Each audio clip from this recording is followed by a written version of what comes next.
That was a long video to make. Gee, I wonder what my warm and loving fans have to say about my new video that will not awake any kind of controversy whatsoever. Let's see.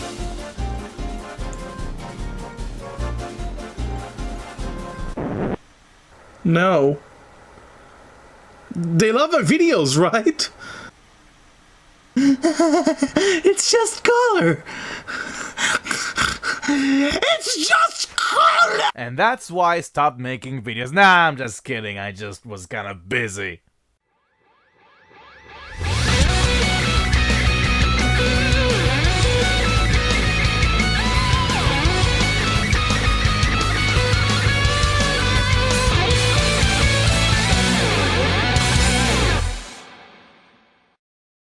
Yes guys, finally back from all the work and school stuff I had to do, but the majority of the time I've been playing this game. This right here, Pokemon Y, and I'll give you a very quick review of it.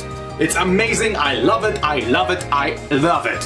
Maybe not for the same reason that everyone else does, because frankly the story of the game is not really that great. But I don't play Pokemon for the story, I play for the gameplay. And this is really the game that finally, I think, set Pokemon in stone. It is one of the best RPGs of all time. But enough about that. Each generation of Pokemon, obviously, you get a barrage of new creatures to collect. And there are a lot of Pokemon out there that you think you see a specific Pokemon and you think to yourself, oh, it must be this one type. But then you find out it's the other type. And after that overwhelming positive reception of my last top 10, I'm gonna make a new one. So join me fellas to the top 10 most confusing Pokemon types. You think of a better title than me, okay? Number 10. Okay, this entry is a bit of a stretch, but bear with me. You know what I liked about Pokemon X and Y? How it managed to retcon some of the older Pokemon to become fairy types. However, that wasn't the first time this happened. But it was Magnemite and Magneton who were the first Pokemon to ever be retconned. So I know what you're thinking. Do I have a problem with the Magnezone line being still electric? The answer is no. Perfect typing, as a matter of fact. So why are they on the list? Their ability. Think about it, you see those Pokemon float close to 100% of the time, and they don't have Levitate? That doesn't even begin to make sense. So Pokemon like Gengar, Electros, and Rotom Wash, who have legs, and you can clearly see them stand on the ground, have Levitate, but Magnezone doesn't? I think the ability it has are pretty decent, and I assume if it had Levitate, it would have avoided the biggest weakness it has, but it's still rather underwhelming when you think about it. I mean, if this is the ground right there, this is how Magnezone would actually fight. It can barely move. Good job, Game Freak. Good job. Just give it Levitate. Number 9. Now, the next one on the list, honestly, isn't really much of a gripe that I have, because honestly, I think its typing is okay already. But get this, you have Yanma, which is a really good dragonfly Pokemon, which I kinda liked in Gen 2. But get this, his evolution, Yanmega, oh, that thing looks sick! Yeah, I definitely love the design, it looks really cool. Wouldn't it be cool if it was Bug Dragon though? Ooh, now we're talking a Bug Dragon Pokemon. It will even eliminate that stupid 4-time weakness to Rock, and by gosh darn, we have so many Bug Flying Pokemon, it would have been amazing to have that one as a Bug Dragon Pokemon. Yeah, you'd have to make its ability Levitate, because obviously it uses its wings, but I would still would have liked it if it had smaller wings so it wouldn't be able to fly as much, just like Caesar in a way. And maybe still retain Speed Boost, because I think that's an amazing ability it has, so small gripe, not a big of a deal. I still like Yanmega a lot, so that's why it's so low on the list. Number 8. You guys all know Misty from the Pokemon anime, right? What is her most famous Pokemon? No. Not really, no.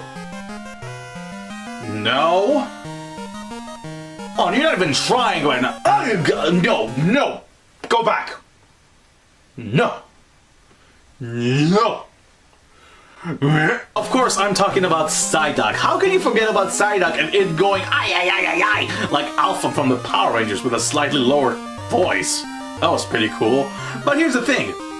Psyduck. Now I know it's a duck, obviously, but the Psy part is short for Psychic. Why is it not a Psychic type? I mean, in the anime you see him use Confusion every single time. It should be a Psychic type. Nope, it's another mono water type. Because there's so many of them already in Gen 1 to begin with, we needed another one. And he's probably one of the weaker ones too. So there's absolutely nothing special about it. If it wasn't for the anime, I would have never ever even considered having a Psyduck in my team.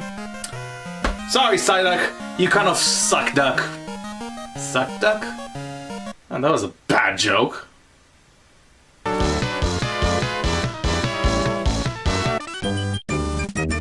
Number 7. So the next set of Pokemon I wanted to talk about are two normal Pokemon that haven't been retconned to become fairy Pokemon, which are Chansey and Audino. And frankly, I can see why not making Chansey and Blixie fairy types, because they're gonna be able to wall things like crazy. And they're already overpowered as it is, so I can let that slide. Audino, however, I think it would have been cool if it was a fairy type. I mean, it has those like little wings things on his head that makes it look like a fairy type. It's pinkish like a fairy type. It looks more like a fairy type than Snubbull, for example, so it should be a fairy type. Case closed. Next number. Number 6.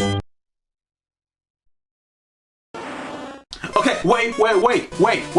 Gengar's cool. He's the very first ghost Pokemon that everyone used. Of course Gengar is awesome. Why is he a poison type? That's the question. And here's the problem with Gengar being a poison type. That led to the whole war between Psychic and Ghost Pokemon as if to which one is superior than the other. Back in Generation 1, Psychic types were considered the most overpowered type out there. However, Ghost types were created in order to counter those types, but there was a problem. Ghost attacks weren't even super effective against Psychics back then. At all.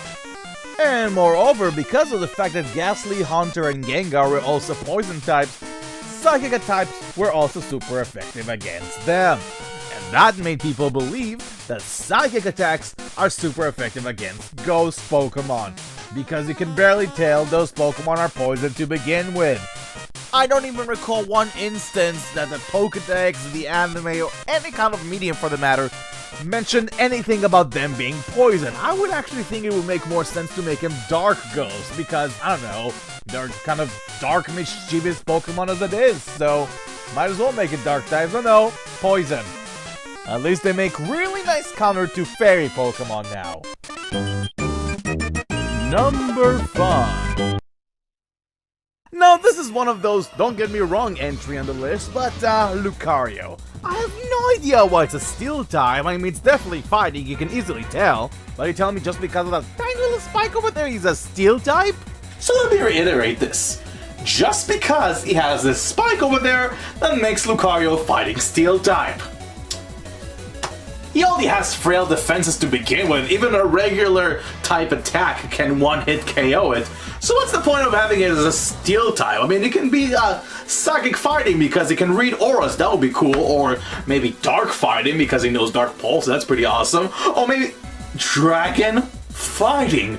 Did we even have a Dragon fighting? No, we didn't have a Dragon fighting. Why not make Lucario Dragon fighting? Yes, he's not really a dragon, but come on. Anubis is kind of a mystical creature, I guess, based on Egyptian mythology. I mean, that would be freaking cool. God damn it, Game Freak. God damn.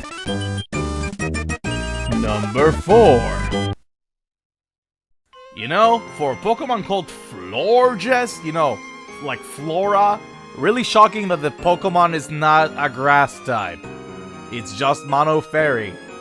I can cut some slack with the pre-evolutions, Floette and Flabeep, but for a final Pokemon, I expected something a bit more special. But this is not it. Now, you know what's funny about all those three not being a grass type? And now the Pokemon has been retconned to become a grass fairy type. Cotoné and Whimsicott. Yes, the Whimsicott family are now Grass Fairy type.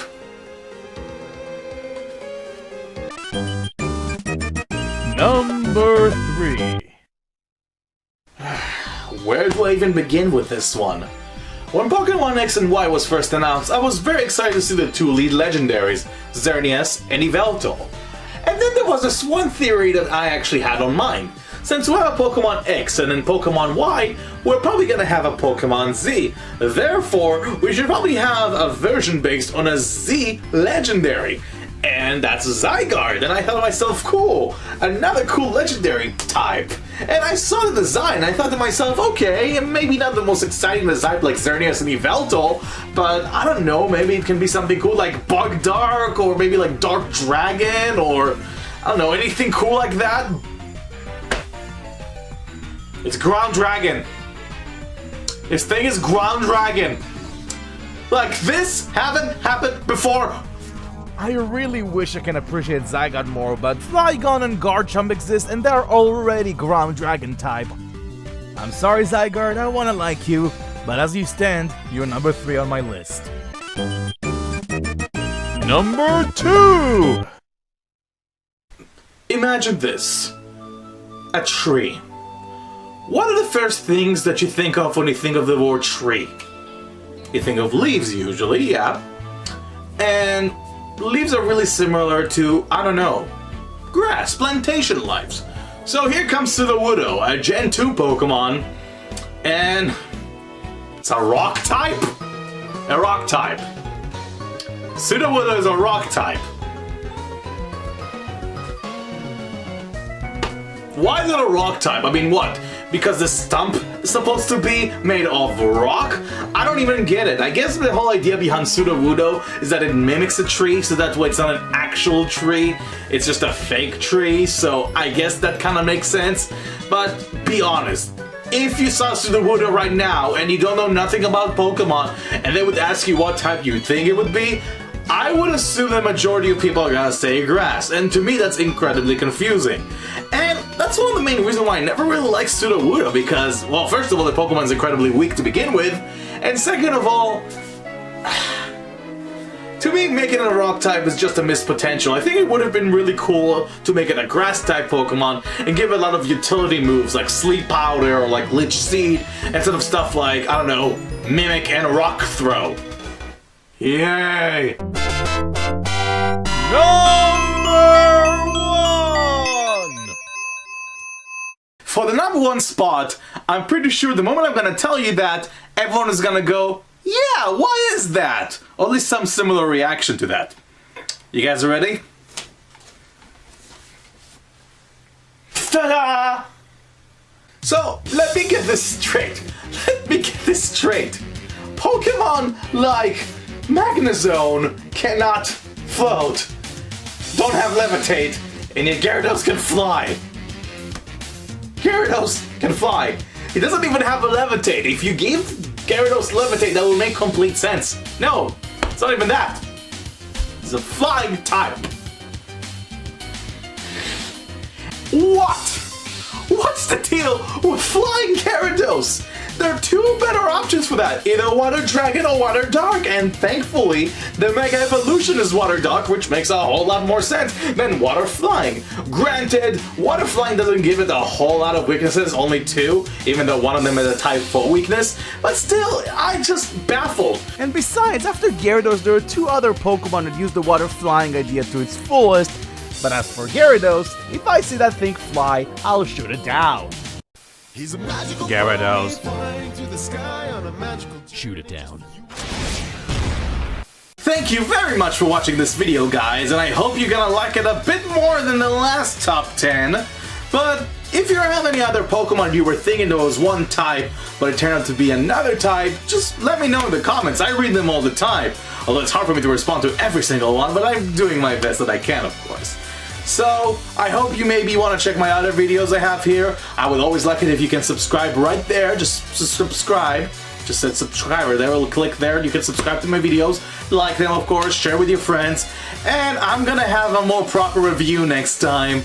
So look forward to that, guys. And by all means, take care, and of course, let's close it off with a classic blah.